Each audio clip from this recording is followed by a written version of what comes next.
ठोक दिया गया म्हणजे शब्द काय हो? ठोक देणं हा शब्द काय सभ्य संस्कृतीतला आहे की अंडरवर्ल्ड संस्कृतीतला आहे? की हम तेरे को ठोक देंगे म्हणजे काय?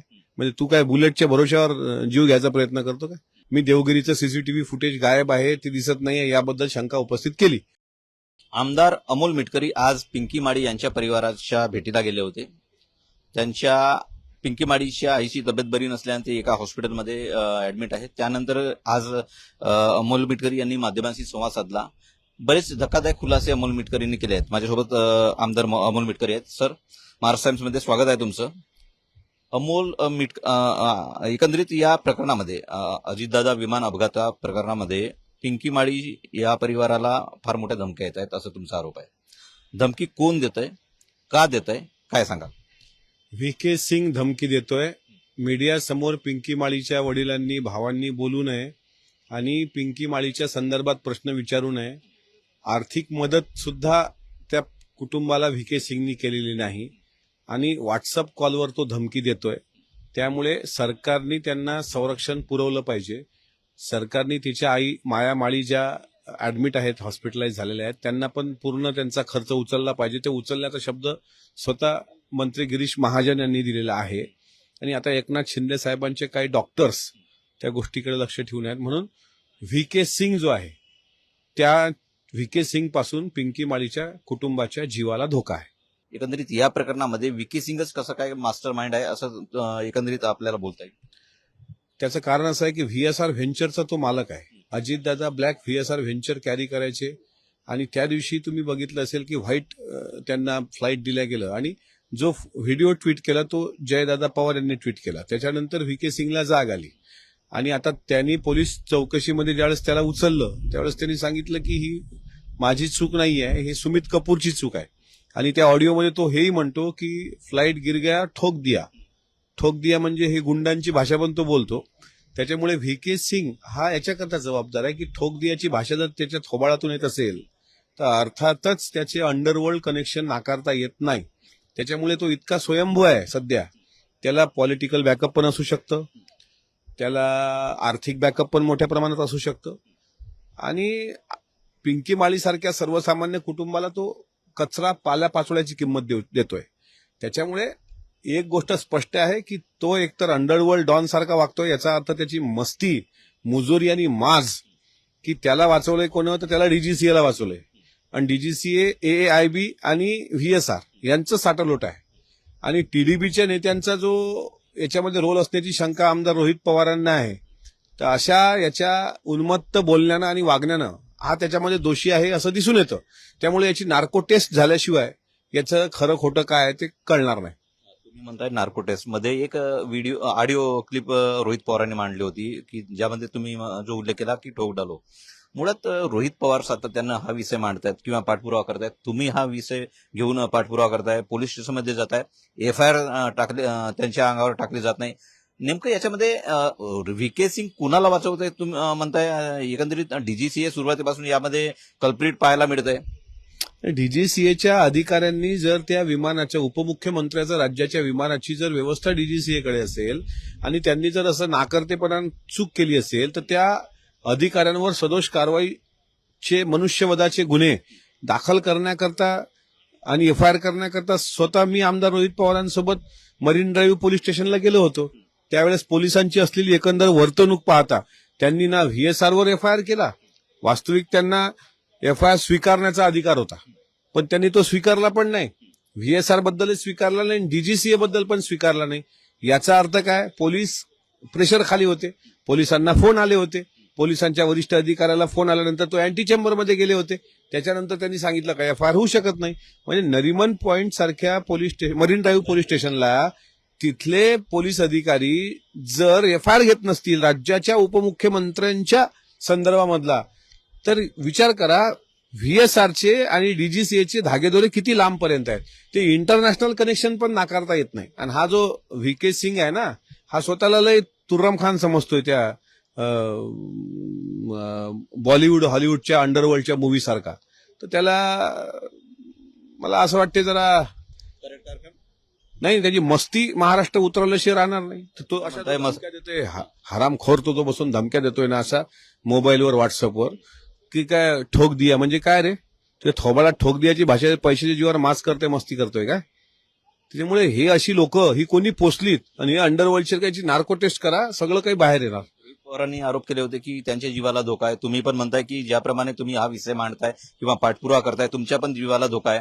पिंकी माडी धोका आहे असं नाही म्हटलं. तुमच्या एकंदरीत या आजच्या भेटीमध्ये जे पिंकी माडीचे वडील होते, मध्यंतरी ते माध्यमांशी संवाद साधत होते किंवा माध्यमांशी बोलत होते. माध्यमांशी न बोलावा म्हणून हा विके सिंग प्रयत्न करतोय. पहिली गोष्ट जीवाला धोके आहेत असं जर आपण सांगत गेलो तर मग हे लढाईच लढू नये. आणि जर ती रिस्क घ्यायला तयार असू, रोहित पवारांनी तसं म्हटलंय की आता विरोधी पक्षातले त्यांनी मला नाही आला भाऊ कोणाचा फोन बिन, आणि मला जीवाला धोका पण नाहीये. माझ्यामुळे काही लोकांच्या जीवाला धोके असतील तर मला माहित नाही, पण मला काही जीवाला धोका बिका नाहीये. मी तेवढा स्वतः रोहित पवार टार्गेटवर आहे असं म्हणणं आहे. ते त्यांना माहित, त्यांना विचारलं पाहिजे. माध्यमांमध्ये बोलतायत ते. नाही, त्यांना काही अनुभव असेल किंवा त्यांना काही धमकी बिमकी आली असेल किंवा काही असं असेल तर आहे ना सोशल मीडियावर. आता ज्या प्रकारे विके सिंगचा पोहोच किंवा डीजीसीएला वाचवण्याचा प्रयत्न होतोय, कारण की सदोष प्राथमिक अहवाल डीजीसीएनं दिलाय.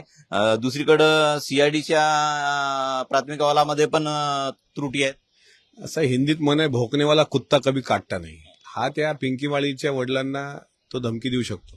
त्याच्यात मस्ती असेल तर आम्हाला फोन करावा त्यांनी. तू कुठेही असेल ना, तू अंडरवर्ल्डच्या एखाद्या दाऊद सारख्याच्या कुशीत म्हटलं ना, ते अजित पवार का फ्लाइट ठोक दिया गया असं म्हटलं ना, सुमित कपूर द्वारा ठोक दिया गया. ठोक दिया गया म्हणजे शब्द काय हो? ठोक देणं हा शब्द काय सभ्य संस्कृतीतला आहे की अंडरवर्ल्ड संस्कृतीतला आहे? की हम तेरे को ठोक देंगे म्हणजे काय?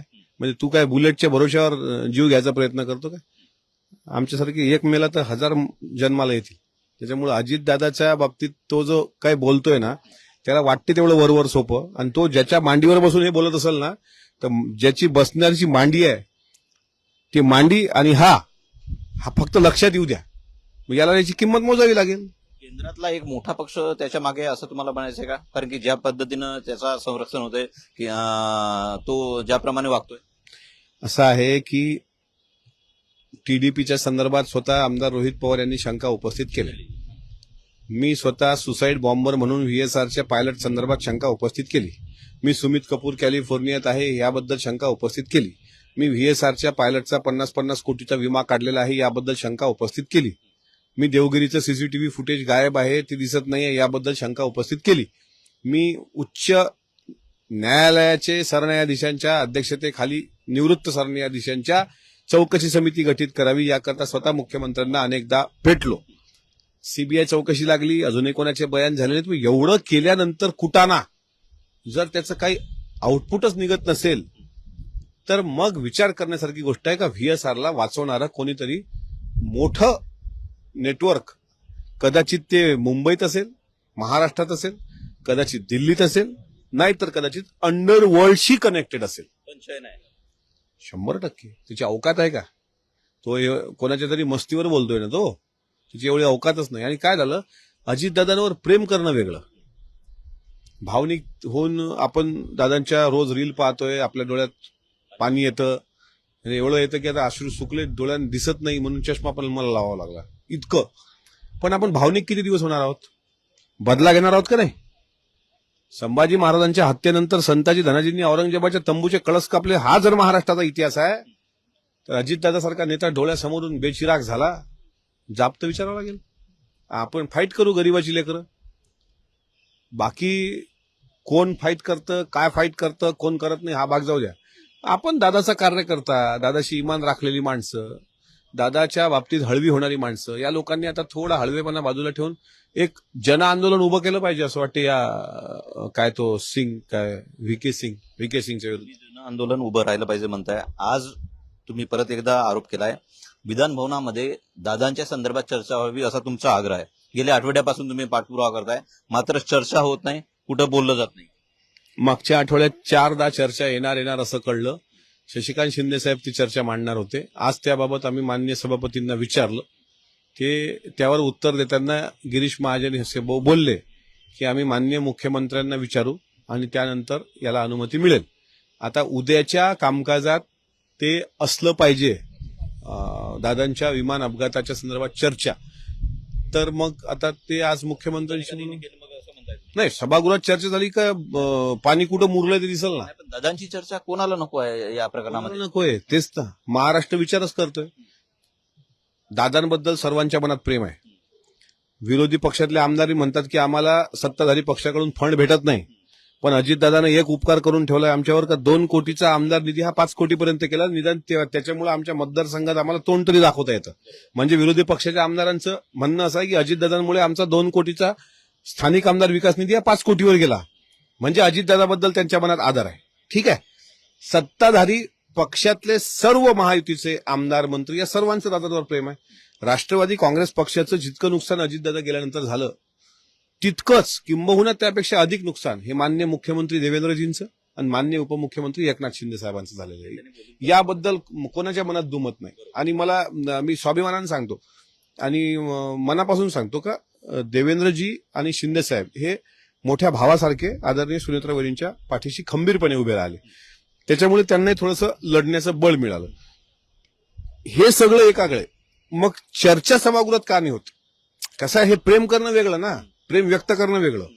पण विधानसभा आणि विधान परिषदेत चर्चा झाली तर केंद्र सरकारला जाग येणार, म्हणजे केंद्र सरकारपर्यंत हादरा बसणार आणि त्याच्यानंतर ती यंत्रणा हलणार. राममोहन नायडू याच्यामध्ये दोषी आहेत का? विमानमंत्र्यांनी 2दा शब्द दिले ब्लॅक बॉक्स संदर्भात, त्याचा अजून काही बाहेर आलेलं नाही. ही सगळी यंत्रणा जर हलवायची असेल तर विधानसभेतही चर्चा झाली पाहिजे, स्थगन प्रस्ताव स्वीकारला गेला पाहिजे आणि विधान परिषदेत सुद्धा चर्चा झाली पाहिजे. दुर्दैवानं आता 2रा आठवडा आलाय, बरोबर, तिसरा आणि आता पुढचा 4था आठवडा, मग सुट्या. म्हणजे याच्यात जर या आठवड्यात जर ती चर्चा झाली नाही तर मग न्यायाची अपेक्षा संपली. जर या आठवड्यात दादांच्या विमान अपघाताचा मुद्दा सभागृहात चर्चेला आला नाही तर तो मुद्दा महाराष्ट्राच्या पटलावर कधीही चर्चेला येणार नाही. जे मुंडे साहेबांच्या बाबतीत घडलं की 2 दिवस प्रकरण तापलं, विषय बंद पडला. जे जुन्या काळात नेताजी सुभाषबाबूंच्या बाबतीत घडलं, जे लालबहादूर शास्त्रीजींच्या बाबतीत घडलं, जे विपिन रावलच्या बाबतीत घडलं, जे गुजरातचे मुख्यमंत्री ज्यांचं विमान कोसळलं विजय रुपाणी यांच्या बाबतीत जे घडलं, तसंच होणार आहे. 2-3 दिवस दादा आठवले जातील आणि नंतर मग दादा मागं पडतील. याप्रमाणे तुम्ही ह्या चर्चेच्या संदर्भात बोलताय. रोहित पवार मागील 2 ते 3 दिवसापासून दिल्लीमध्ये तळ ठोकून आहेत. दुसरं फेज सुरू झालंय केंद्रीय अर्थसंकल्पाचं. माजी मुख्यमंत्री अरविंद केजरीवाल यांची भेट घेतात, अनेक नेत्यांची भेट घेतात. दादांच्या विषय संसदेत येईल असं वाटतं? येईल. तरी काही बळ मिळेल? मग आम आदमी पक्षाचे खासदार, काँग्रेसचे खासदार, साहेबाच्या पक्षाचे खासदार, भाजपचे पण काही खासदार, सत्ताधारी पक्षाचे खासदार, हे ज्यावेळेस ते वरच्या सभागृहात म्हणजे लोकसभेमध्ये आणि राज्यसभेमध्ये बोलतील तर मला विश्वास आहे की त्याला वेटेज येणार. कारण तिथल्या चर्चेला उत्तर माननीय केंद्रीय गृहमंत्री किंवा माननीय प्रधानमंत्री यांनाच द्यावं लागतं. खाली माननीय मुख्यमंत्र्यांना, जे गृहमंत्री आहेत, यांना द्यावं लागतं. हे ज्यावेळेस सभागृहात सांगतील की याची गांभीर्य पाहून आता याची याबाबत चौकशी समिती पटकन म्हणजे फास्ट ट्रॅकवर आलं पाहिजे, त्यावेळेस ते फास्ट ट्रॅकवर येणार. म्हणून आपल्या कॉन्स्टिट्यूशनला म्हणणंच महत्व आहे ना. भारतीय संविधानाच्या नियमानुसार जर ती चर्चा घडून आणल्या गेली तर मग मात्र दादाला न्याय फक्त मग भारताचं संविधानच देऊ शकणार. अमोल मिटकरी साहेब, तुमच्यासाठी शेवटचा प्रश्न आहे. मग अशी तुम्ही बोलताना बोललात की दादांचं सार्वजनिक जीवन दादा स्वतःसाठी जगले नाहीत. तो एक जो किस्सा तुम्हाला सांगायचा होता, काय किस्सा होता एकंदरीत सांग. 27 जानेवारीला विमानाचा अपघात झाला, 28 जानेवारीला अंत्यसंस्कार होत होता आणि अंत्यसंस्कार झाल्यानंतर एक व्यक्ती रडताना आम्ही माळेगाव रस्त्यावर बघितली. आम्ही गाडी थांबवली कारण हॉटेल बंद होते बारामतीची. त्याला विचारलं, भाऊ इतका तू का रडतोयस, तुम्ही एवढं का रडताय? त्यांचं वय साधारण वडीलकीचं वय होतं. त्यांनी सांगितलं की त्यांच्या मुलीच्या एका कामासंदर्भात ते दादाला 8 दिवसापूर्वी भेटले होते. जनता दरबार होता की मला एकुलती एक मुलगी आहे, तिला कॅन्सर झालाय आणि तिची आंतरजिल्हा बदली पाहिजे. कारण स्थानिक लोक बदली म्हटलं का ते पैशाचा व्यवहार करतात, पण तो गरीब माणूस होता. तो दादाच्या जनता दरबारात आला. दादांनी कागदावर सही दिली आणि 4 दिवसानंतर त्याला फोन गेला की तुमचं काम झालेलं आहे, तुम्ही 27 जानेवारीला दादा नीरा वागज जिल्हा परिषदेच्या प्रचारासाठी येत आहे, त्या दिवशी तुम्ही कागद घेऊन जा. मग हे 27 तारखेला तिथे आले, 26ला रात्री मुक्काम केलं, 27ला आले. 27ला ही दुर्घटना घडली, 28ला ही दुर्घटना घडली आणि 29ला अंत्यसंस्कार होईपर्यंत त्या व्यक्तीलाही वाटलं की थांबावं, की ऍटलिस्ट आपण दादाला भेटलो तरी. 29ला सगळं आटोपलं आणि आटोपल्यानंतर 3 वाजता त्यांना पोलीस स्टेशनवरून फोन आला बारामती 29ला अंत्यसंस्कार आटोपल्यावर की तुम्ही कुठं आहात तुम्ही इथे या. तुमच्या ते दादांचे जे कागद पडलेले होते त्या गोजूबावीच्या माळरानात तिथं त्यांच्या मुलीची ऑर्डर होती आणि त्या ऑर्डरवर सही दिलेली होती दादांनी. तिची आंतरजिल्हा बदली झाली होती आणि तो कागद त्यांना दिला गेल्यामुळं शेवटी दादांनी जाता जाता सुद्धा एका गरीबाच्या मुलीचं काम करून दिलं. हे आठवणीत तो रडत होता असे दादा होते. आणि यांनी सांगितलं ते अगदी बरोबर आहे की कोरोनाच्या काळामध्ये आमदार संपला असता, आमदार नावाचा प्रकार. कारण लाख लाख लोक निवडून देत असतात आमदारांना. 2 कोटीच्या वर निधी नव्हता. पण अजितदादांनी विरोधी पक्षाचा असो की आणखी कोणी 5 कोटी रुपयापर्यंत स्थानिक आमदार विकास निधी केला नसता तर कदाचित आमदारांना जनतेमध्ये जायला जागा राहिली नसती. माझे सहकारी महेश चौगुले सोबत मी कुमार टेंबरे, महाराष्ट्र टाइम्स ऑनलाईन, मुंबई.